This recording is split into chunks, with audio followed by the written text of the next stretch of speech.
Hi everyone, I'm Jada Burt and this is In My Tracks. You know that feeling when a song comes on and it's so good that it feels like you're frozen in time? Well, that's what this podcast is all about, the songs that stopped me in my tracks. I chat with musicians about their process, challenges, and inspiration. And you discover your new favorite songs. This week on In My Tracks, we're talking to Moonbeau, a synth-pop duo based out of Cincinnati, Ohio. Let's get into it. Hello and welcome to In My Tracks. I'm your host, Jada Burt, and today I'm speaking with Moonbeau. Hi there, Christian and Callie. How are you? Hi. Hey. Pretty good. How are you? Good, thank you. I appreciate you guys being here. Thanks for having us. Thanks for having us. Of course. And so I'd love to get to know you two as individuals before we dive into the band. So when did your love of music begin? You want to take it first? I'll go first, I guess. I feel like I don't remember exactly when it happened, but I was a small lad and I was listening to a lot of the Monkees and stuff with my mom, and the Monkees and the Beatles, and my mom got me some Beatles CDs for one of my earlier birthdays, and I pretty much just obsessed about the Beatles, and I want to be in a band, but I never really started writing songs until way later on. But it was always something that I really loved, and it was pretty much everything that I was interested in. And I had my folders decorated with Led Zeppelin band members pictures cut out, and it was a whole thing. That is awesome. And what about you, Callie? For me, I was in my church's choir as a kid, and then in choir in school. So I always enjoyed that side of music, but I wouldn't say that I really got my own taste in music until probably middle school, when I decided to rebel against my parents, and I got really into just emo pop music, which is very much not my genre anymore. But my sister had a huge influence on me. She's 5 years older than me, and she went off to college when I was still in middle school. And so she would start noticing that my music taste was going in a direction that hers had been at one point, but she kind of matured past that. And I'm not making fun of anybody who loves emo music, because it's still in my heart, but it's definitely, it's gone through a lot of changes since then. And she would make me mix CDs and give them to me for my birthday or for Christmas. And that was really a big influence for me. And just driving around in her car, we used to be lifeguards together, and we would go to work, and she would drive me to and from work, and we would listen to her mix CDs or her iPod or whatever. And I remember hearing Cake and MGMT and LCD Sound System and bands like that. And I was just oh, wait, this is actually really cool. My sister's not as mean as she used to be when we were kids. So that was a big thing. Definitely the teenage years. I had a similar thing with my brother, for sure. He's also 5 years older than me, and I got a lot of my music taste from him. That's what older siblings are for. After they're done being mean and, being dictators, they can hopefully influence your taste in a meaningful way. But those are a lot of really powerful artists like the Beatles, MGMT, and then those genres as well, like classic rock, and then emo music. I mean, the vocals, are an acquired taste, but the lyrics will always hit. That's for sure. Yeah. And so, especially when you're an angsty teenager. Yes, absolutely. I mean, but yeah. So it's really cool to hear about all of the influences that kind of came to you early at a young age. So thinking about that and thinking about Moonbeau, how did you start the band and settle on your synth pop sound? Well, I have a band called Yugos. It's my first band, and I just wanted an outlet to do more of what I wanted to be doing that they didn't want to do so much. I was kind of getting more into stuff like cut copy and electro pop, dancier stuff, and synth based bands and stuff. I was getting really into that stuff, and I wanted to make stuff like that, but they weren't quite into that as much as I was. So I was oh, I should start a new project. And I mean, I guess it technically started as a folk project, because I was this is another thing. And then I had the name, and I was oh, I'm going to just keep this name and start doing this synth pop thing with that name, and just kind of took it and continued using that name. I don't know. It's just what I was really into. and I got really into like old '80s stuff, and I don't know, listened to a lot of Aha and New Order, and I was like, I just want to do stuff like that. Yeah, I mean, that takes a lot of bravery. I mean, to kind of branch out from a band that you've been with for so long to do, make music that they don't necessarily want to make. How did you come up with the name? I think it was the 8th grade. I was in science class, and the teacher was talking about moonbows, like the rainbow, like it's like a ring that gets formed by moonlight and like near waterfalls. It's basically a rainbow that's in the night. And I was like, that's really cool. That's a really cool band name. So I held on to that one, and it used to be Moonbow for a while, for a few years. Mm-hmm. And then another band showed up in Cincinnati and was like, "Oh, we're gonna sue you if you don't change your name." What? Our drummer was on Survivor, so we know good lawyers. And I was like 13 or 14, so I was just like, I We were a little older than that. was it a little older. We were Still a little bit older because he reached maybe out to 16. me. Yeah, he reached out to me. I've been a writer my whole life. And he was like, this band is telling me I got to change my name.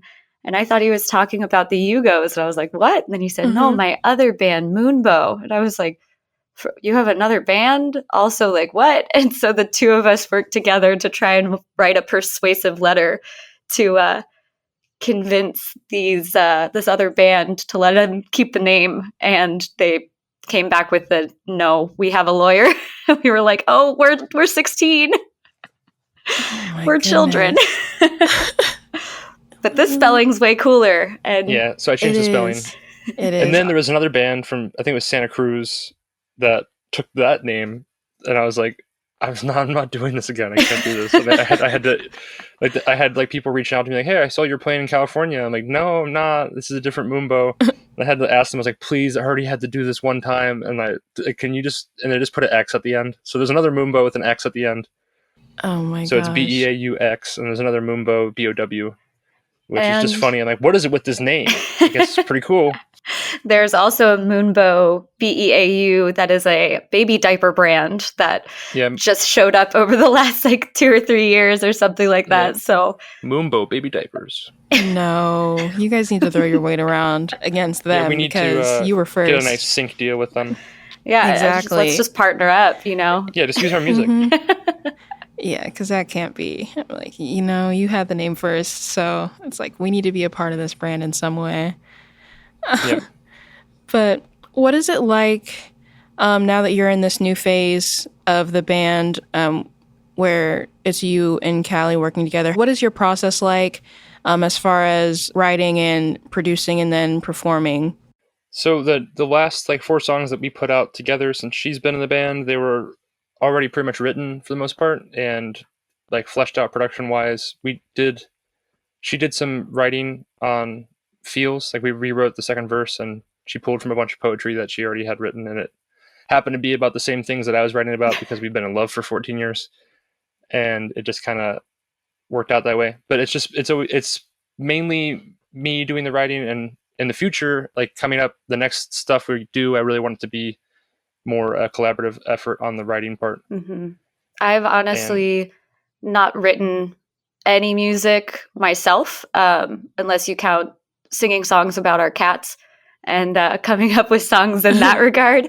But it's always something I've been really interested in, and Christian's a great teacher, and I'm really excited to kind of dive more into that with him because lyrically, I think we have a lot of similarities as far as our writing goes, and I'm really excited to see what we come up with together, especially just that one little rewriting session that we did with Feels was so much fun. And we also did that with Alex Herlinger in Nashville, and he was a really helpful influence on making some really cool changes to that song. So I guess we're kind of still learning our process together, which is exciting. Yeah, I think so. Yeah, Like this definitely new is. iteration of Moonbow definitely, I feel like, is developing its own new process. I'll take it back to when I first saw you guys perform. I went to the Neil Francis show at Woodward Theater back in October of this year. So if you're listening next year, 2023. So When you guys opened, I was like, wait a minute, who are they? I am obsessed. They are so cool. Yeah, I mean, I'm telling you, because you got to get there early. And so I was there. And so not only you got my attention and then literally got us off our feet. I was like, okay, I need to know who they are immediately. Instant fan. I didn't know how like new this new phase of Moonbeau was until I looked further into it. You guys look like you've been working together as a duo for years and years and years. So that's a testament to the work you guys been putting in. Oh, thanks. Yeah. It helps that we've known each other for literally more than half of our lives. So I think that's a really helpful thing. Yes, absolutely. I feel like 2 shows into us playing together live, I looked at her and I was like, she's been lying. She's been doing this for a long time. She just seems so comfortable and just like a natural. And I'm just like, you're a natural performer. It's the propranolol. It is my anxiety medication that helps me get through all of it because my stage fright is real. Like quite literally talking to you right now, my heart is pounding. No. But I have so much fun. That's the thing is like, I have a blast doing it. I'm absolutely addicted to this, which is saying addicted is kind of not so great of a term, but it's like anytime we've had little, just personal conversations about not wanting our whole lives revolving around music, it always comes back to me being like, but you can't take it away from me now because I am obsessed with this and I have so much fun. And it's like, yeah, our whole life shouldn't revolve around music and all that, but what if it did a little? What if it did a little bit? But what if it did? If just, what if just a little? Exactly. I mean, the world would benefit from that. I mean, it looks like you two are having so much fun. You sound great, of course. And then, I mean, we'll get into the choruses later, but my gosh, you guys make some catchy music. But as far as like performing goes, styling is wonderful. How do you style yourself, Callie? Oh, God. Seriously, I was like, look, wait a minute. I'm like, this woman is a stylist as well. I appreciate that. That outfit that I wore at the Neil Francis show actually came from, we had been in Michigan like 2 weeks prior to that show, I think, maybe even just a week before, for the Hell's Half Mile Film Festival. And then we went down to Detroit to visit my friend Danny, and there was a big vintage market happening that weekend. And there was a shop there called Sizo and Penny, or maybe it's Sizzo and Penny. She didn't actually tell me how to pronounce it. But she had that outfit that I think it's Western Ethics is the name of the brand. And I saw it and I was like, if this doesn't fit me, I'm going to cry. And I put it on and the pants are a little bit long, but it still works. And it's just this amazing like zebra stripe number with the black and white. So that was awesome. And then honestly, a good chunk of my other clothing Christian buys. I'd say I have the eye for it, but he goes to Goodwill more often than I do. And he has this knack for pants where he can literally just pick up a pair of pants and know if it's going to fit a person. And last year for my birthday, he came home and was just like, here are the pants. And so a lot of them have been wonderful gifts from him. But mostly just thrift stores and lots of accepting wonderful pieces from my wonderful husband. Yes, that is incredible. And then, yeah, I mean, talk about an iconic duo, but also congratulations because besides all of the music you've been putting out and the performances, you also got married. So it was like right after the Neil Francis show. No, right before. Right before, like right? 4 days before. Like 4 days before. It's been a busy fall. Yes, a busy fall, but all the congratulations to you guys. Thank you. But so you mentioned earlier about how you don't necessarily want your entire lives to revolve around music.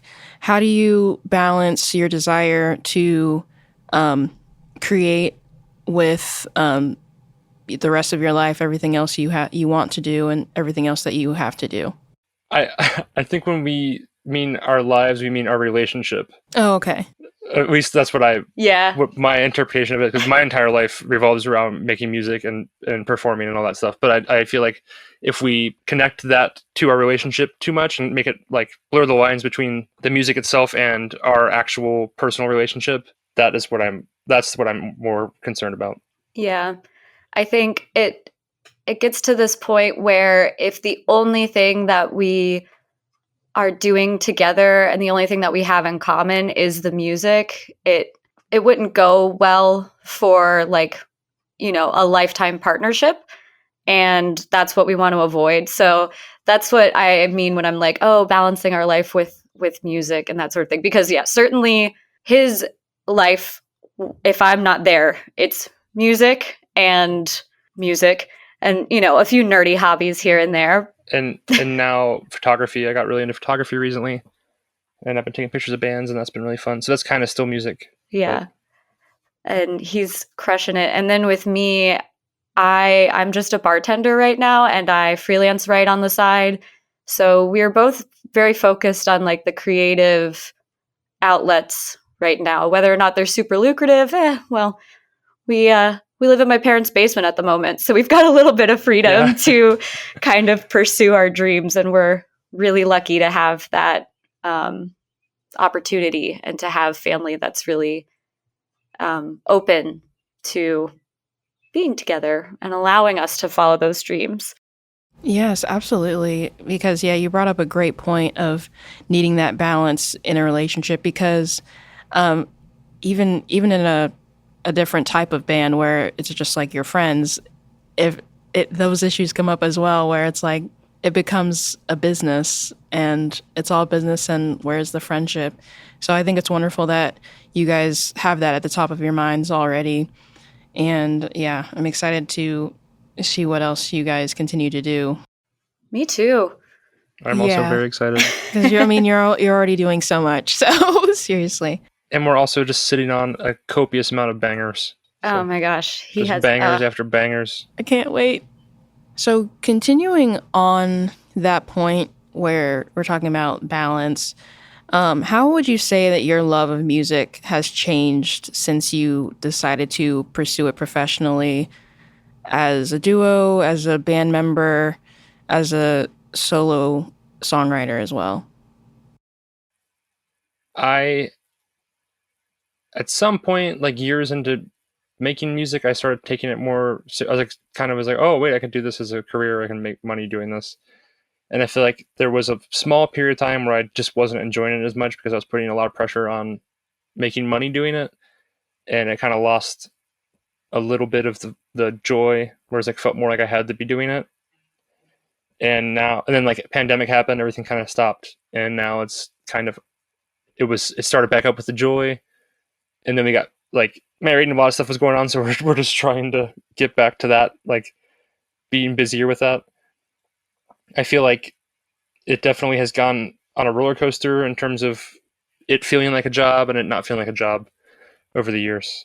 And in a negative way, I mean, like where it's like, oh man, I don't want to do this. I don't want to go play this show. And I feel like most of the time, like, I don't want to play this show. And then we start playing the show and I'm like, yeah, it's just the most fun ever. That makes a lot of sense to me. I mean, when something starts as a hobby or something you love and it's time to, monetize it, it does become a chore at times. So that makes a lot of sense to me. How would you say that you maintain your stamina and try to find the joy in it when it is hard?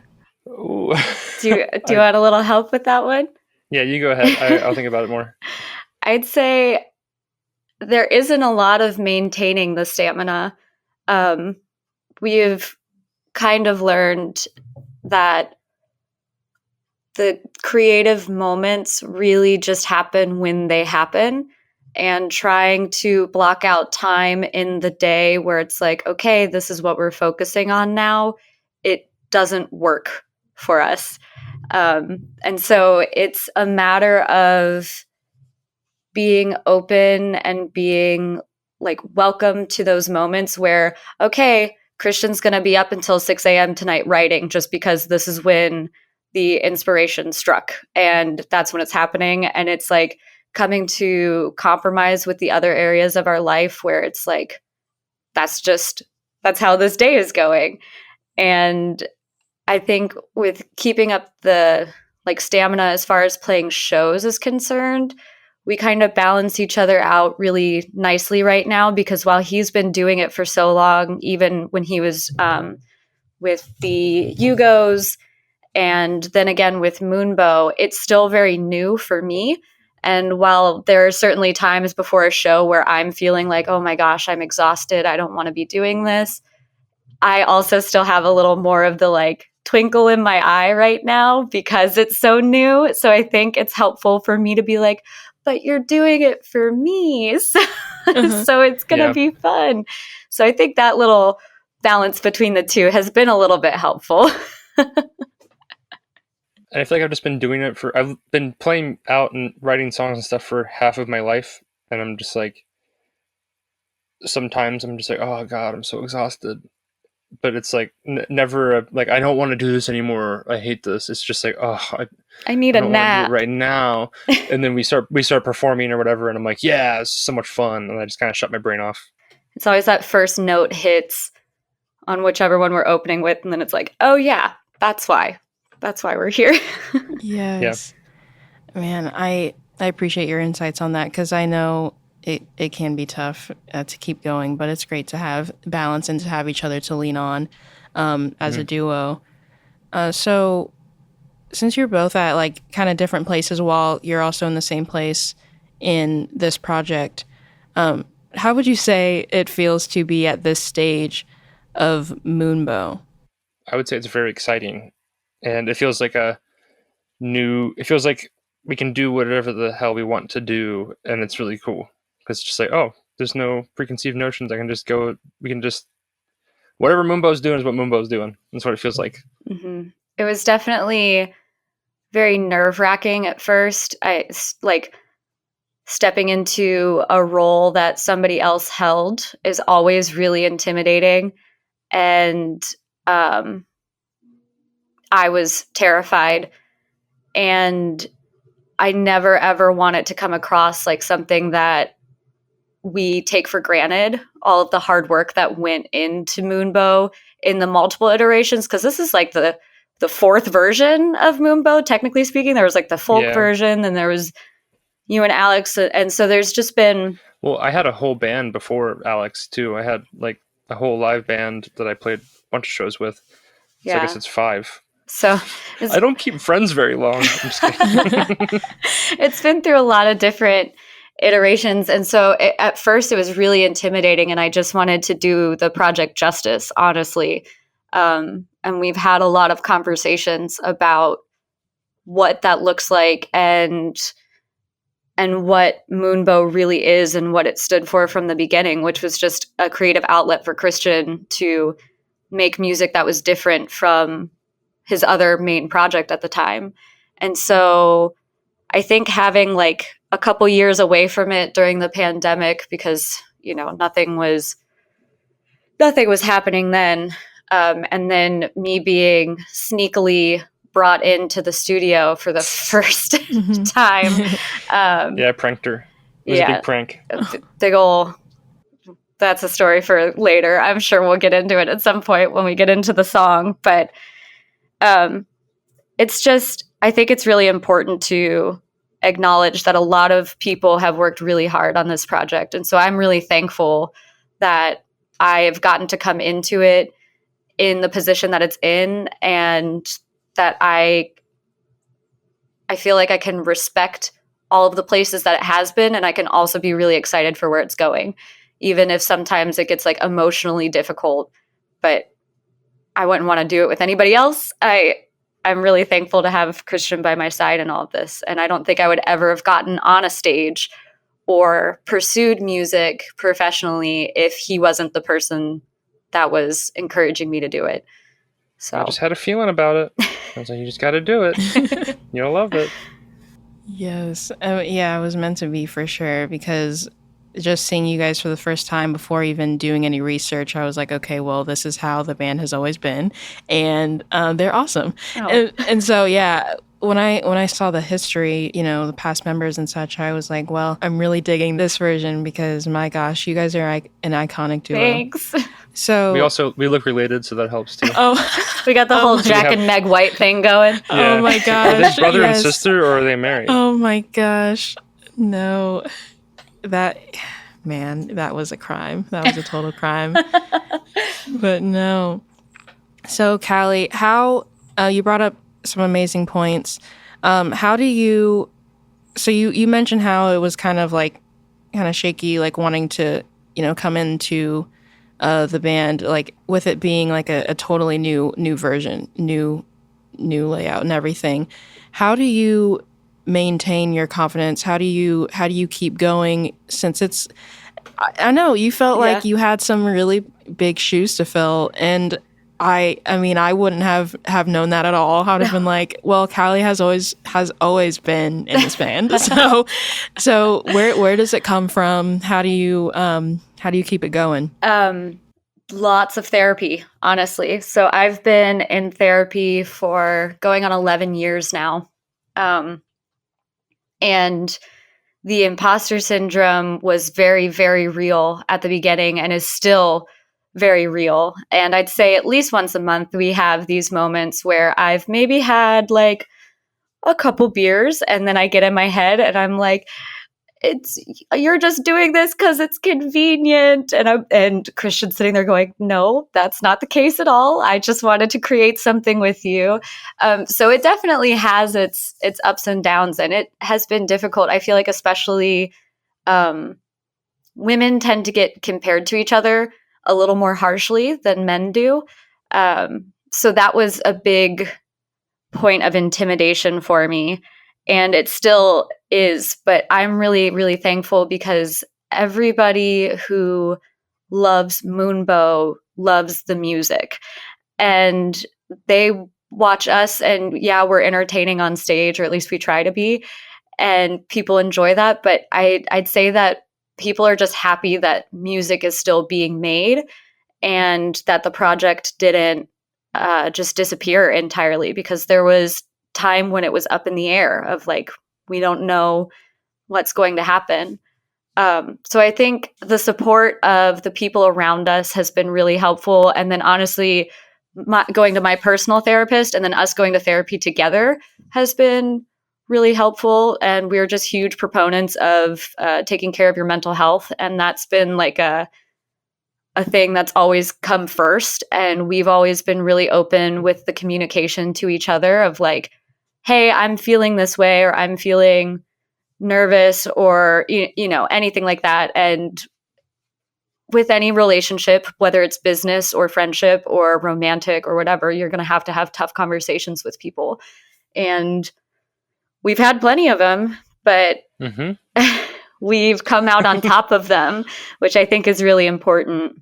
And I'm super thankful for it, because like I said, I don't think I could perform or do music with anyone else, but I also don't think I could I'm getting emotional. I could have these like difficult conversations with anybody else. I've been in plenty of relationships in my life where my needs have not been respected.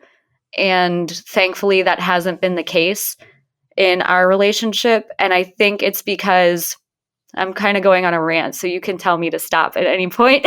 But so there were plenty of times in our friendship with each other, Christian and I, that we could have, we could have ended up dating at so many different points in our friendship, and we never did until obviously the past few years. And we talk about it often, where we're like, if we would have gotten together at any other point in our lives, it wouldn't have been the same, because we both had a lot of growing up to do. And so, I don't know, keeping that in mind and that relationship with Moonbeau and all of that, it helps keep things in perspective. And everybody should go to therapy if you can afford it. And if you can't afford it, reach out to us and we'll chat, because we like to talk to people and make people feel happy. And therapy is just therapy. Okay, I'm done now. Yes. Oh my gosh. And yes, to add to that, therapy. Therapy. We love therapy. No, Callie, that was beautiful and so true. I mean, therapy is essential, and something I've learned in the last few years about sliding scales. So there are options out there.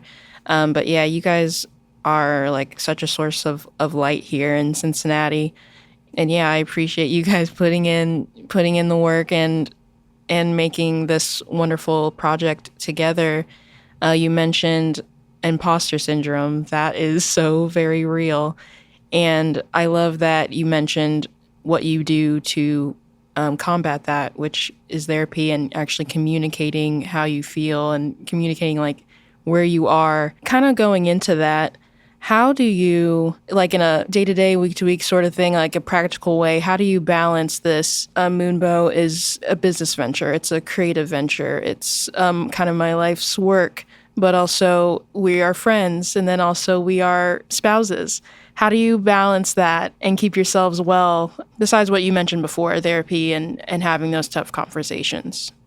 I feel like we just kind of talk about Moonbeau when we want to talk about Moonbeau is what it feels like. Like it's not like a, that's how we kind of separate it, where it's like someone will bring it up and it's like, yeah, okay. And we just start talking about it instead of it being, I don't know. I feel like we want to be more organized in how to structure those things and separate those things and all that. But I feel like it just kind of comes up.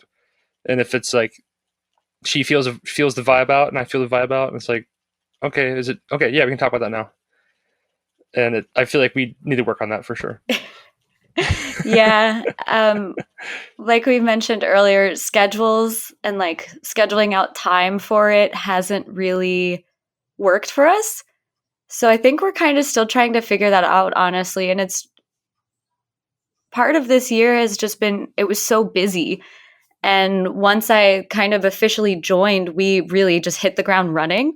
So there wasn't much time to stop and think about it.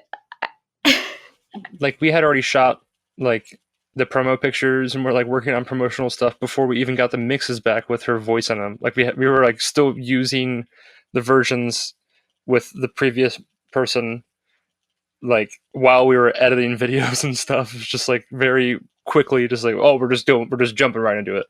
And I feel like that was a moment where it was like, oh, we have a big, this is exciting. Let's jump right into it. And usually that's when we start working on Moonbeau stuff, when it's like everything kind of lines up and it's like, this is exciting. Let's jump right into it. Mm-hmm. Yeah, it was or funny. She's like, hey, we need to film a talking head video. We need to do that right now. And I'm like, fine, let's do that. And then we do that. I'm like, okay, let's do another one. I was in digital marketing for like 7 years pre-pandemic, and I still kind of freelance in that area. So I have a bit of experience in that area, and that I think is helpful. But it's also not very fun to be your own manager and then also to manage your spouse too. So we try to keep it just light and fun, and we'll poke fun at each other and stuff. And I think it helps that we have really similar senses of humor. So, oh yeah, yeah. Which is, I think, also apparent on stage. We kind of poke fun at each other, which I guess lends itself more to the "are they siblings or are they spouses" thing. But you know what? I will tell you this.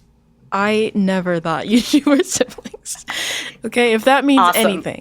Yep. Well, when my parents met her, they're like, "You're gonna have to." My dad pulled me aside. You're gonna have to make sure she's not related to us because she seems just like a goth.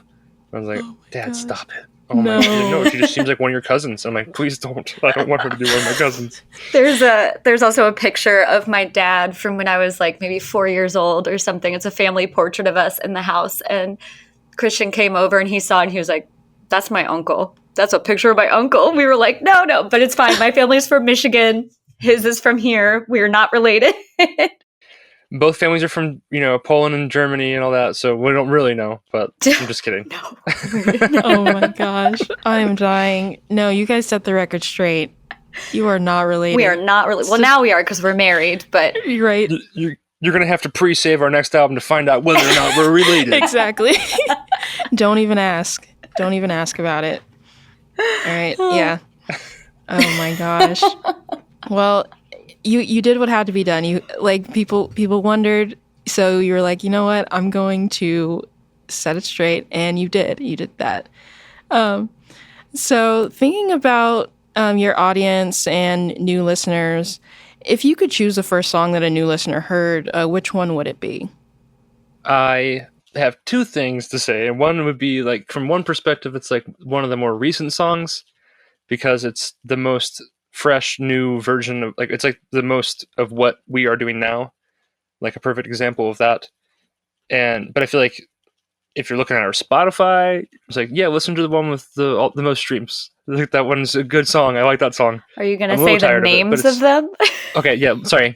So I would say like the Night is which is from the first record, but it's not this new version of Moonbeau. I feel like those two songs, I know that's not what the question was, but those two songs, like the Night and Feels, the newest song we put out, because I feel like that song's just a bop, and it feels like the best example of what Moonbeau is now. Feels is for sure, like recent songs. Feels, I absolutely love it. I also feel more ownership over that song than I do any of the other ones so far because of the input that I was able to have with it. And from the back catalog, I really like Nibiru a lot. And I don't think it really, I mean, it definitely speaks to what Moonbeau is, but I think it's just a freaking cool song. And weird. Yeah, it's just different, and I like the story of it. It's like very alien, like, I don't know. It's just cool. It's about being abducted by aliens, which I was not abducted by aliens, but I just allegedly. I was watching a lot of UFO documentaries, and I was like, oh, that's cool. So I wrote a song about what I imagined it would be like, and that's on the first record. It's like the second to last song, and I feel like it's towards the end of the album where a lot of people haven't heard it because they usually just put on the album and then they get to wherever they're going, and they're like, oh, I heard the first 4 songs on my car ride. So I feel like that's every album I've ever put out. Like, definitely the streams taper off throughout the album, and it might be because it gets boring, or maybe it's just, I like to tell myself it's because people get to where they're going. I think that's probably the case. I mean, yeah, same with From Up All Night. I think Keeps Lifting Me Up is probably one of the others. So depending on which album you stumble across or which EP you stumble across, those are the 3: Feels, Nibiru, and Keeps Lifting Me Up for me. I don't know, Radio's pretty great too. I'm not going to lie. I really love Radio. I'm also going back to, in my mind, to the very first song I ever put out called In Your Lifetime. And I feel like that song still is just great. Like, the first 2 songs I put out, I'm just like, I hit it right on the nose right off the bat, but then I just kind of went off on a tangent. I don't know. No, that is awesome. You gave several choices. We have plenty to listen to. So we're very indecisive people, if that hasn't been apparent. When it comes to telling other people what to do, it's like, oh, you could do this, or you could do this. So, but we love giving advice. No, I totally get that. I too am very indecisive, but I appreciate all the choices. But yes, do listen to every album and EP in full. That would be cool as well.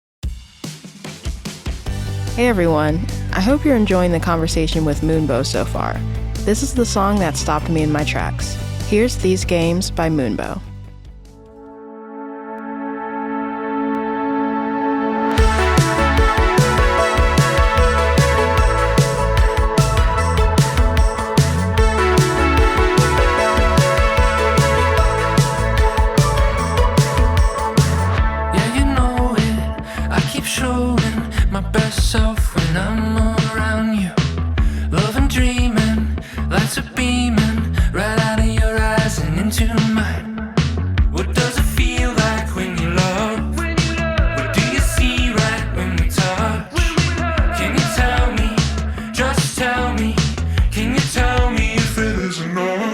Sitting, thinking, praying that you want this. I'm tracking the background theme to the office. Holding my hand like you hold your breath when we kiss,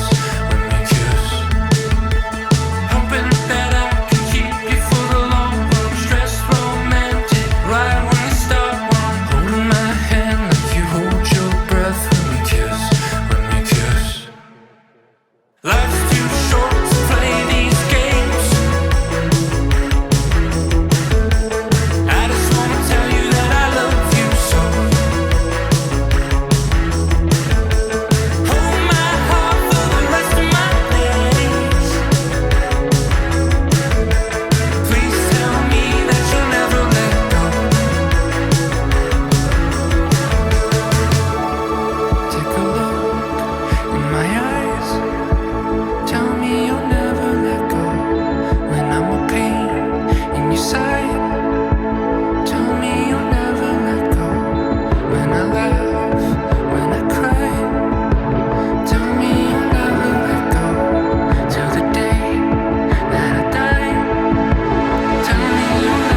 Okay, so I chose your song, These Games. I saw you guys play it live at the show we spoke about when you opened for Neil Francis.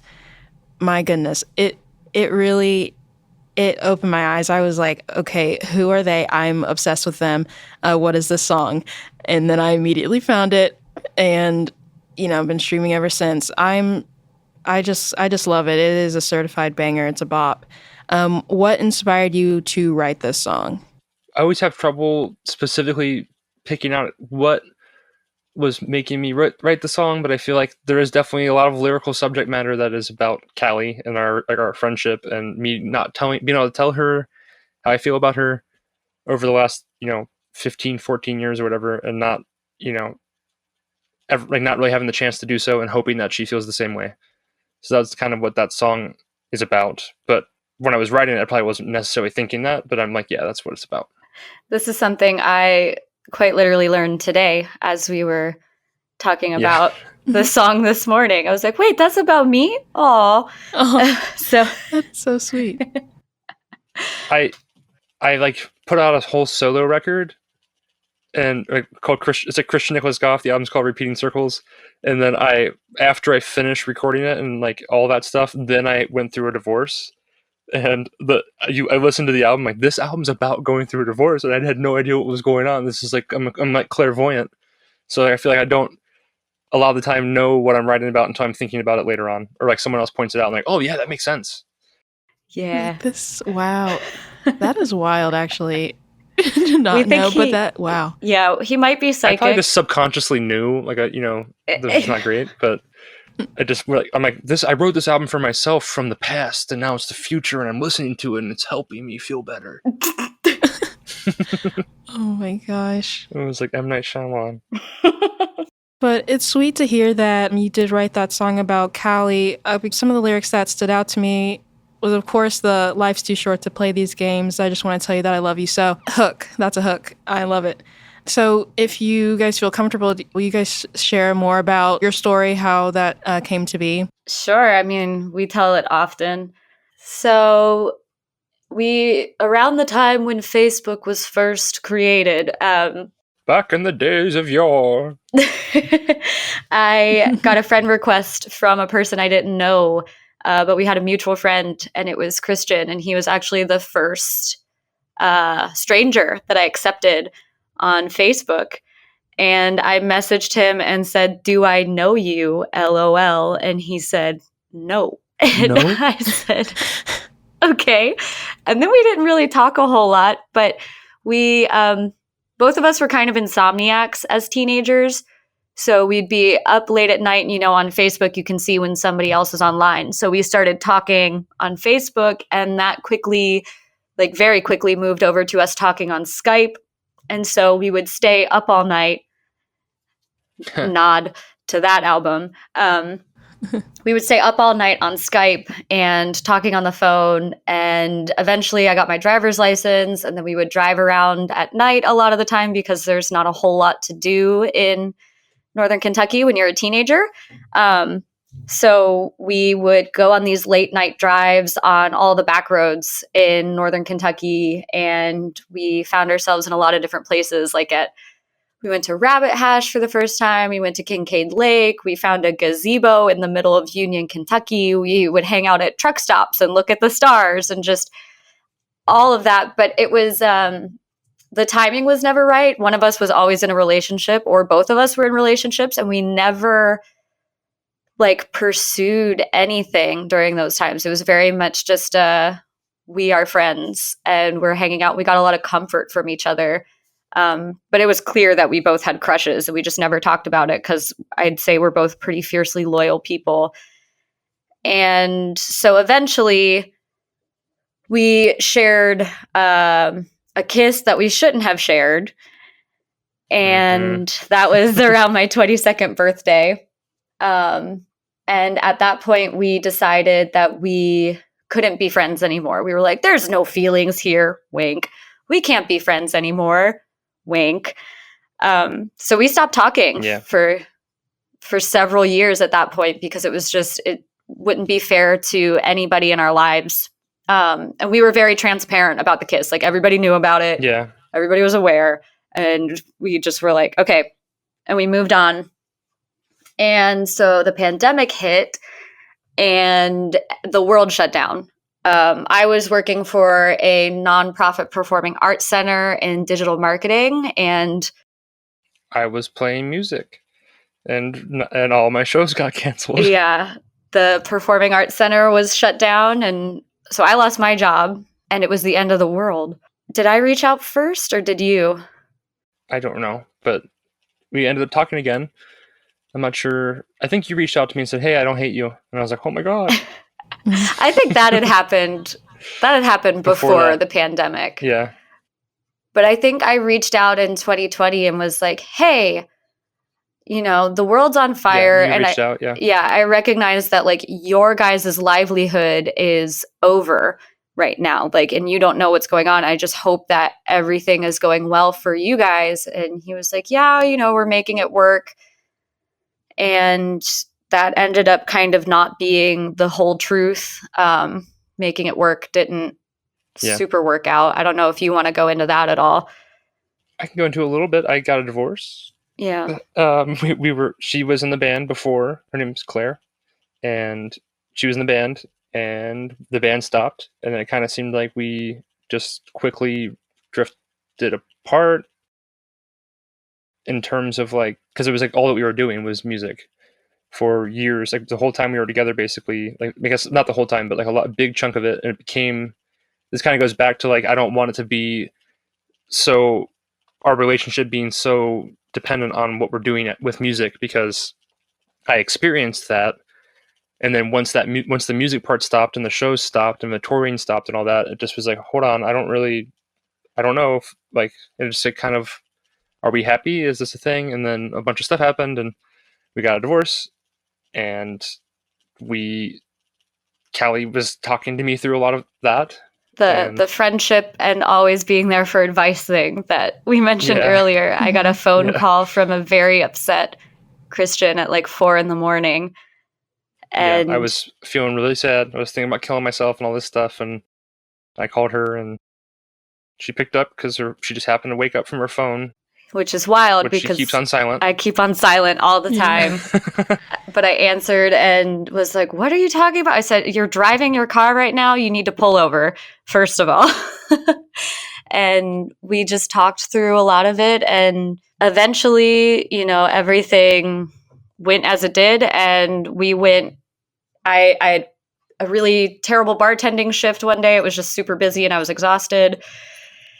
And I said, "I really want to go to the beach." And he was like, "I know a place." And so we drove from, what was it, like 2 a.m. until... Yeah, it was 2 or 3. Something like that. Until the sun came up. Up to a town called Conneaut. And while we were there, we were having lunch.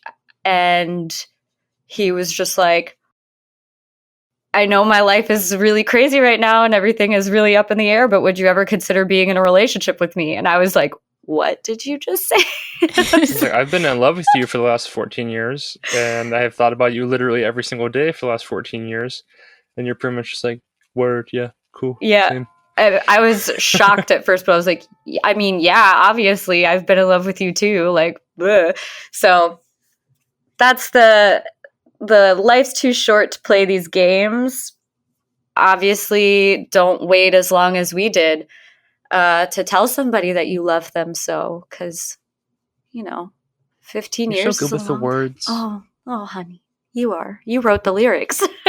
Yeah, but you're explaining them, and I'm like, oh yeah, that's it. My goodness, that is just such a wonderful story. I'm glad that you guys were able to make it through dark times and get to where you are today, because that is a journey upon a journey upon a journey. Yeah. So to see you guys today and like, is just wonderful. I'm glad you guys have made it here. Yeah, I think a lot of why our relationship works so well is because we've both been through a lot of like dark stuff together. Mm-hmm. We've seen each other through a lot of stuff when we weren't in a relationship, and now being in one, it's kind of like, oh, I know who this person is underneath of whatever difficult thing is happening in that moment. Absolutely. I mean, it was crazy to hear all of that, because you've been able to use this popular juxtaposition where the music is very happy-go-lucky, and then the story behind it is kind of dark. Yeah, we were just talking about that. Yeah, what did the process of bringing the song to life entail? If we want to go back to the actual production and writing and stuff. So going back to like me writing songs about things before they happen, I wrote this song years before we even got together. Mm-hmm. But I was, thinking about how I wanted to talk to Callie about how I felt and all that stuff. So I was working on these games and bluegrass with our friend Jeremy Steckel up in Columbus. I guess he's in Gahana, but he has a studio up there. And I started working on them like probably like a week before me and my exes like split and all that stuff. So it was like we actually went to the studio after we already were like split up, trying to finish the songs. Like we went one time before everything, and then like 2 weeks later we're trying to like go up there and finish these songs. And then I just kind of stopped, and I was like, okay, well, we're not finishing these songs, and I don't know if I'm ever going to finish them. And they were sitting there in a Dropbox, like half mixed, half done. And after Callie and I started dating, I was like, oh, I would like to stop in Columbus and finish these songs. Like, since we're already going to be going to Cleveland or something, right? Mm-hmm. We were in Cleveland to see Bleachers. Okay, yeah. Yeah, we were on our way home.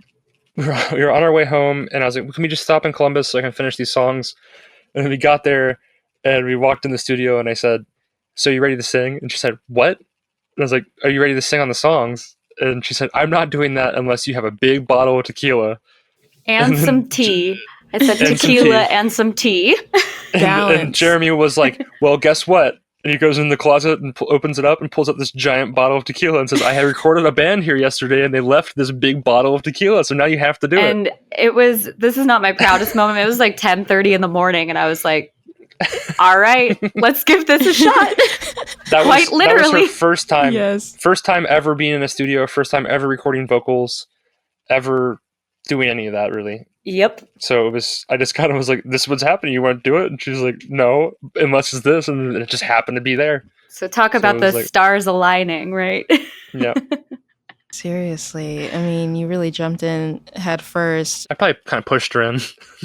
I wouldn't have known. I would have been like, there's no way of seeing it now either. So that's just insane. And Callie, your bravery, shout out to you for even following through with that. Super brave. So seriously. I appreciate it. It was terrifying. Yes. That was before I had my propranolol too. So I was really terrible. And you can hear it, God. I think about it often when I listen to those two songs, especially if you hear like the rough cuts of my vocals. Like we got the mixes back and they sounded great. And I was like, oh man, this is awesome. I could do it better though. I could do it better if we tried again. And sometimes I really wish we could go back and re-record those now that I've gotten more comfortable in my own shoes musically and vocally. But I think it'd be good to just keep moving forward and just keep it as a sign of improvement and growth. Absolutely. But sometimes I'm like, dang, it could have been better. No, I understand. But yeah, I mean, I love listening to this song, and I've appreciated hearing the story behind it. I would have had no way of knowing any of that. So thank you for being so open and willing to share all of that, since it's so personal to both of you. Yeah. Yes. So thinking about all of these topics, mental health, imposter syndrome, just life in general, if you could speak to your younger selves who were just starting their careers in music, what would you say? Get out while you still can! Oh! I'm just kidding. No, I would just say, like, don't take yourself too seriously and just enjoy yourself. And don't get caught up in all the numbers game. So I feel like that's definitely a thing that messed me up for a while. Because it's also the imposter syndrome thing. It's like seeing your Spotify Wrapped artist count compared to your friends who are also in bands and be like, what the heck? I'm not doing it right. I'm not doing it right. And it's like this, I'm not good enough. I'm not doing it right. I feel like just don't compare yourself to other people as much as you want to, young Christian, my young Padawan Christian. I think for me, I am still the young version of myself who is just starting my career in music. But I do think I've learned a lot. It's been a full year now, a little over a year since we recorded these games in Bluegrass. It's pretty crazy. Time flies when you're having fun. If I could go back to that version of myself and the version that played our first show together, I would tell myself something similar, like, don't take yourself so seriously. Like, I remember before the very first show that we played together, I was standing outside. We were in Abingdon, Virginia, at a place called Wolf Hills Brewing, which is unfortunately, it's a different brewery now, different owners, but it still seems like a great place. But we were down there and I was standing in the bathroom giving myself a pep talk, like literally talking to myself in the mirror going, you are doing this for fun because you are doing this with the person that you love most in the world and he loves you, and you are on a stage creating and having fun together. This is for fun. You are having fun. And I just kept kind of repeating those things to myself because I was so afraid I was going to mess it up.